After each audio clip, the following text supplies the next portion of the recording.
Government of India बार बार लगातार taxes को increase करते जा रही है और यहाँ पर नए रूल्स एंड रेगुलेशंस लेकर आ रही है टैक्स को चेंज करने के लिए। रिसेंटली गवर्नमेंट ऑफ इंडिया ने लोकसभा में फाइनेंस बिल पास किया था जहां पर बहुत सारे टैक्स रिफॉर्म लाए गए हैं और इन सारे टैक्स रिफॉर्म में डायरेक्ट टैक्स रिफॉर्म और इनडायरेक्ट टैक्स रिफॉर्म दोनों शामिल हैं। लेकिन आज के इस वीडियो में फाइनेंस बिल 2023 के 5 ऐसे रिफॉर्म्स के बारे में शेयर करने वाला हूं जिसकी वजह से आपके इन्वेस्टमेंट के पोर्टफोलियो पर सबसे ज्यादा इंपैक्ट पड़ेगा। तो एज यूजुअल हमारा आज का वीडियो भी इंपॉर्टेंट और इंटरेस्टिंग होने वाला है। तो आज के इस वीडियो को शुरू करने से पहले अगर आप इस चैनल पर नए हो और आपने अभी तक इस चैनल को सब्सक्राइब नहीं किया है तो क्या कर रहे हो यार, इस चैनल को सब्सक्राइब करो, क्योंकि इन्वेस्टमेंट, स्टॉक मार्केट और पर्सनल फाइनेंस जुड़ी बहुत सारी चीजें मैं आपके साथ शेयर करता हूँ। चैनल को सब्सक्राइब करना तो बनता है, तो चैनल को सब्सक्राइब कर दिया ना। तो शुरू करते हैं आज की वीडियो को और जानते हैं उन सारे टैक्स रिफॉर्म्स के बारे में। जैसे कि आप स्क्रीन पर देख सकते हैं कि ये वाले 5 टैक्स रिफॉर्म्स हैं जिसके बारे में मैं आज की इस वीडियो में कवर करने वाला हूँ। जैसे कि आप इन टॉप 5 रिफॉर्म्स में देख सकते हैं, यहाँ पर म्यूचुअल फंड से रिलेटेड चीजें हैं, रॉयल्टी पर टैक्स से रिलेटेड चीजें हैं और यहाँ पर एडिशनली सबसे मेन चीज है STT के चेंजेस। तो सबसे पहले मैं आपको STT के बारे में बता देता हूँ जो है पॉइंट नंबर 5। जैसे कि यहाँ पर क्लियरली मेंशन है कि securities transaction tax on the sale of options has been increased to 2100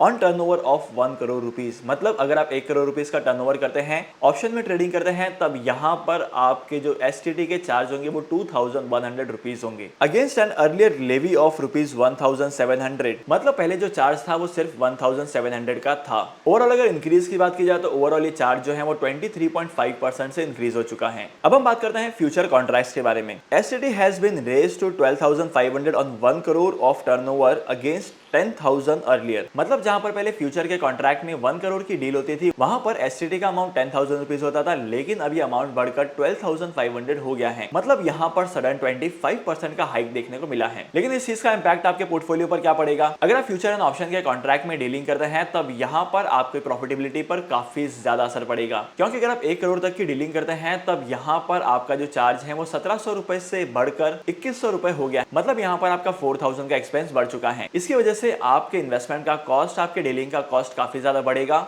और इसी चीज की वजह से फ्यूचर एंड ऑप्शंस में ट्रेड करने वाले लोग बहुत ज्यादा परेशान हैं। अब हम बात करते हैं रियल एस्टेट इन्वेस्टमेंट ट्रस्ट के बारे में और इंफ्रास्ट्रक्चर इन्वेस्टमेंट ट्रस्ट के बारे में। अगर आप लोग यहाँ पर इन्वेस्टमेंट करते हैं तो पहले आपकी जो इनकम आती थी वो कैपिटल गेन की तरह ट्रीट की जाती थी, लेकिन अभी जो इनकम है या आपके कैपिटल गेन की तरह ट्रीट नहीं की जाएगी। आपको यहाँ पर नॉर्मल स्लैब वाइज टैक्स पे करना पड़ेगा। अब जैसे कि यहाँ पर क्लियर मेंशन किया गया है कि no changes in taxation of REITs and investment trust, income from REITs to be taxed as income from other sources and not as capital gains. पहले क्या होता था कि REITs की जितनी भी इनकम है ये आपकी कैपिटल गेन में इंक्लूड की जाती थी, लेकिन अब से ऐसा नहीं होगा। इसके बाद अगर आप इंश्योरेंस प्रीमियम की पेमेंट 5 लाख रुपीस तक की करते हैं तो यहाँ पर आपको HNI की कैटेगरी में इंक्लूड किया जाएगा और आपके प्रीमियम पर भी आपको टैक्स पेमेंट करना पड़ेगा। मतलब अगर आप लोग 5 लाख रुपीस तक की इंश्योरेंस प्रीमियम पे करते हैं तब आपको टैक्स पे करना पड़ेगा, कोई भी रिबेट नहीं मिलेगा। तो आपके लिए बेनिफिशियल यही होने वाला है कि आपका जो प्रीमियम का अमाउंट है वो 5 लाख रुपीस से कम हो। लेकिन यहाँ पर बहुत सारे लोगों का कंफ्यूजन ये है कि अगर उनके पास 4 या 5 पॉलिसीज हैं, मतलब मल्टीपल पॉलिसीज हैं और उनके प्रीमियम का टोटल 5 लाख रुपीस आता है, तो क्या उन्हें टैक्स पे करना पड़ेगा? देखिए अभी इसके ऊपर तो कोई अपडेट आया नहीं है, लेकिन इंश्योरेंस कंपनी का कहना है कि ये वाला जो अपडेट है वो इंडिविजुअल पॉलिसी पर एप्लीकेबल है। मतलब अगर आपके पास कोई ऐसी पॉलिसी है जिसकी इंडिविजुअल प्रीमियम 5 लाख रुपीस होती है या उससे ज्यादा होती है, तब यहाँ पर आपको इस पॉलिसी के अमाउंट पर टैक्स पे करना पड़ेगा। लेकिन अगर आपके पास मल्टीपल पॉलिसीज हैं और इन सारे मल्टीपल पॉलिसीज की प्रीमियम की पेमेंट 5 लाख रुपीस से कम होती है, तब यहाँ पर आपको कोई चिंता करने वाली बात नहीं है। अगली बात करते हैं रॉयल्टीज और टेक्निकल फीस को लेकर। अगर फॉरेन कंपनी से आपके पास कोई रॉयल्टीज आती है या टेक्निकल फीस आती है तो वहां पर अब से आपको 20% टैक्स पे करना पड़ेगा। लेकिन पहले यहाँ पर क्या होता था कि आपको सिर्फ 10% तक का टैक्स पे करना पड़ता था। होप करता हूँ कि अभी तक की वीडियो का कंटेंट आपको वैल्यूएबल लगा होगा। लेकिन अब मैं आपको सबसे इंपॉर्टेंट चीज के बारे में बताता हूँ, वो है म्यूचुअल फंड्स के बारे में। अगर आप किसी ऐसे म्यूचुअल फंड में इन्वेस्टमेंट करते हैं जहां पर उसके इक्विटी इन्वेस्टमेंट्स के पोर्शन में 35% इक्विटीज नहीं है, तब यहाँ पर आपको इनकम पर नॉर्मल स्लैब वाइज टैक्स पे करना पड़ेगा। और सबसे खास बात तो यह है कि आपको इंडेक्सेशन बेनिफिट नहीं मिलेगा। आखिर इंडेक्सेशन बेनिफिट क्या होता है इसके बारे में भी जान लेते हैं। चलो मान लेते हैं कि आपने 10 साल पहले किसी म्यूचुअल फंड में इन्वेस्टमेंट किया था 1 लाख रुपीस का। अब इस 1 लाख रुपीस की वैल्यू हो चुकी है 1,60,000 की।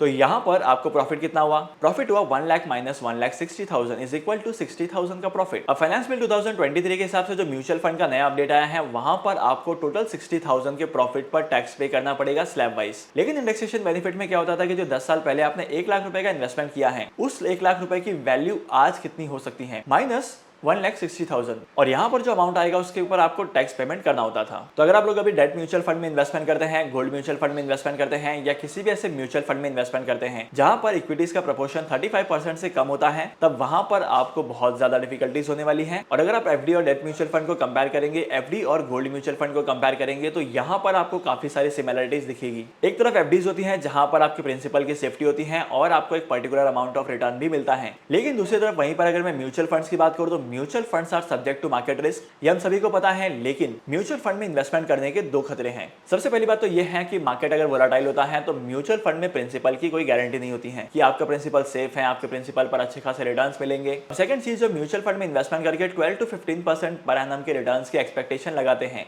ये भी मार्केट की कंडीशन पर डिपेंड करती है। और अगर मार्केट नेगेटिव परफॉर्म कर रहा है तब यहाँ पर आपको ज्यादा कुछ कमाने को नहीं मिलेगा। तो बाय द वे, आपका ओपिनियन क्या कहता है कि म्यूचुअल फंड्स पर लगाए गए इस नए रूल की वजह से आपको फायदा होगा कि नुकसान होगा?